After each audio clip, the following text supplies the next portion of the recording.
कृष्ण ने कहा था ऐसा होगा कलयुग सत्य युग में शिव, त्रेता में राम, द्वापर में श्री कृष्ण और कलिकाल में भगवान बुधवार हिंदू धर्म के केंद्र में है। लेकिन श्री कृष्ण के धर्म को भूत, वर्तमान और भविष्य का धर्म बताया गया है। श्री कृष्ण का जीवन ही हर तरह से शिक्षा देने वाला है। महाभारत और गीता विश्व की अनुपम कृति है। महाभारत हिंदुओं का ही नहीं, समस्त मानव जाति का ग्रंथ है। इससे प्रत्येक मानव को एक अच्छी शिक्षा और मार्ग मिल सकता है। प्रत्येक मनुष्य को इसे पढ़ना चाहिए। महाभारत में जीवन से जुड़ा ऐसा कोई सभी विषय नहीं है जिसका वर्णन न किया गया हो और जिसमें जीवन का कोई समाधान न होगा। महाभारत में देश, धर्म, न्याय, राजनीति, समाज, योग, युद्ध, परिवार, ज्ञान, विज्ञान, अध्यात्म, तकनीकी आदि समस्त विषयों का वर्णन मिलेगा। वर्तमान युग में महाभारत के एक प्रसंग से आज का मानव कुछ सीख ले सकता है। यह प्रसंग उस वक्त का है जबकि पांचों पांडवों को वनवास हो गया था। वनवास जाने से पूर्व पांडवों ने भगवान श्री कृष्ण से कहा, हे श्री कृष्ण, अभी यह द्वापर का अंतकाल चल रहा है, आप हमें बताइए कि आने वाले कलयुग में कलिकाल की चाल या गति क्या होगी, कैसी होगी। श्री कृष्ण कहते हैं, तुम पांचों भाई वन में जाओ और जो कुछ भी दिखे वे आकर मुझे बताओ, मैं तुम्हें उसका प्रभाव बताऊंगा। पांचों भाई वन में चले गए। वन में उन्होंने जो देखा उसको देखकर वे आश्चर्यचकित रह गए। आखिर उन्होंने वन में क्या देखा और श्री कृष्ण ने क्या जवाब दिया, जानिए अगले पन्नों पर एक रोचक प्रसंग। अगले पन्ने पर पांडवों ने वन में क्या देखा, युधिष्ठिर ने क्या देखा। पांचों भाई जब वन में रहने लगे तो एक बार चारों भाई अलग अलग दिशाओं में वन भ्रमण को निकले। युधिष्ठिर भ्रमण पर थे तो उन्होंने एक जगह पर देखा कि किसी हाथी की दो सूंड है। यह देखकर युधिष्ठिर के आश्चर्य का ठिकाना नहीं रहा। अर्जुन ने क्या देखा, अर्जुन दूसरी दिशा में भ्रमण पर थे। कुछ दूर जंगल में जाने पर उन्होंने जो देखा उसे देखकर वे आश्चर्य में पड़ गए। उन्होंने देखा कि कोई पक्षी है, उसके पंखों पर वेद की ऋचाएं लिखी हुई हैं, पर वह पक्षी मुर्दे का मांस खा रहा है। भीम ने क्या देखा, दोनों भाइयों की तरह भीम भी भ्रमण पर थे। भीम ने जो देखा वह भी आश्चर्यजनक था। उन्होंने देखा कि गाय ने बछड़े को जन्म दिया है।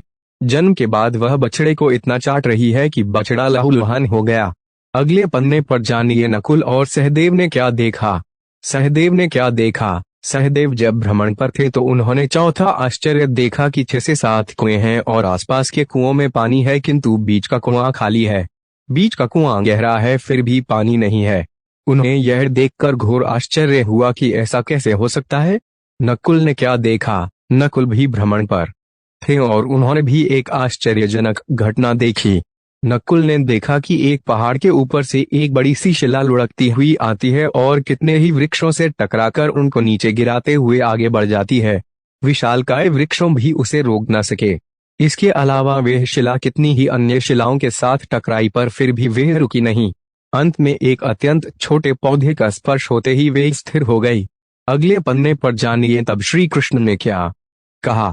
पांचों भाइयों ने अपने देखे गए दृश्य की चर्चा की और शाम को श्री कृष्ण को अपने अनुभव सुनाए।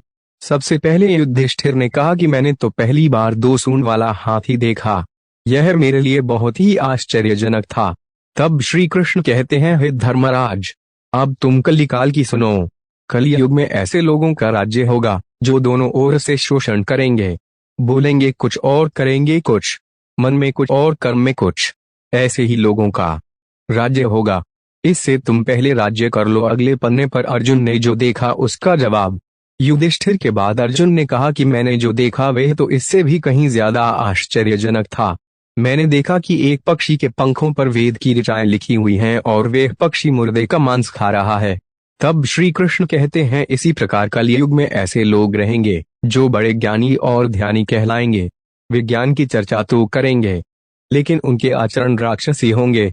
बड़े पंडित और विद्वान कहलाएंगे किंतु वे यही देखते रहेंगे कि कौन सा मनुष्य मरे और हमारे नाम से संपत्ति कर जाए। है अर्जुन, संस्था के व्यक्ति विचारेंगे कि कौन सा मनुष्य मरे और संस्था हमारे नाम से हो जाए।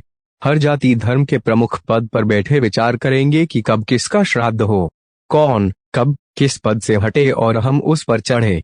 चाहे कितने भी बड़े लोग होंगे किंतु उनकी दृष्टि तो धन और पद के ऊपर, मांस के ऊपर ही रहेगी।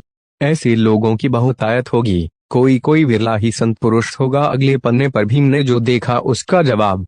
अर्जुन के सवाल के जवाब के बाद भीम ने अपना अनुभव सुनाया। भीम ने कहा कि मैंने देखा कि गाय अपने बछड़े को इतना चाटती है कि बछड़ा लहूलुहान हो जाता है।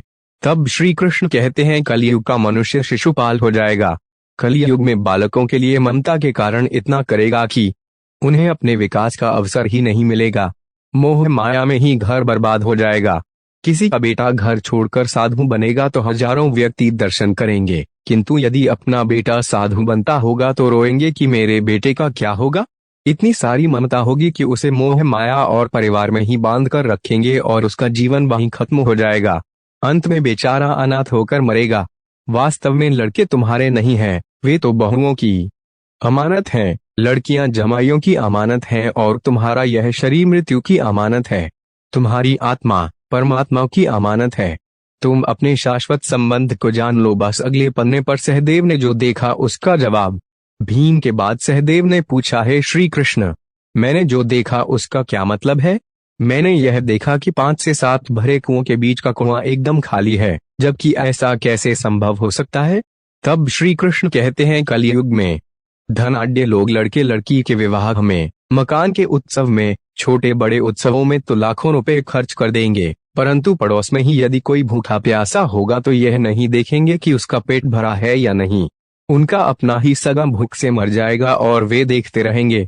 दूसरी ओर मौज मदिरा मांस भक्षण सुंदरता और व्यसन में पैसे उड़ा देंगे, किंतु किसी के 2 आंसू पोंछने में उनकी रुचि न होगी। कहने का तात्पर्य यह है कि कलयुग में अन्न के भंडार होंगे लेकिन लोग भूख से मरेंगे। सामने महलों बंगलों में ऐशो आराम चल रहे होंगे लेकिन पास की झोपड़ी में आदमी भूख से मर जाएगा। एक ही जगह पर असमानता अपने चरम पर होगी। अगले पन्ने पर अंत में नकुल ने जो देखा उसका जवाब। सहदेव के बाद नकुल ने श्री कृष्ण को बताया कि मैंने भी एक आश्चर्य देखा।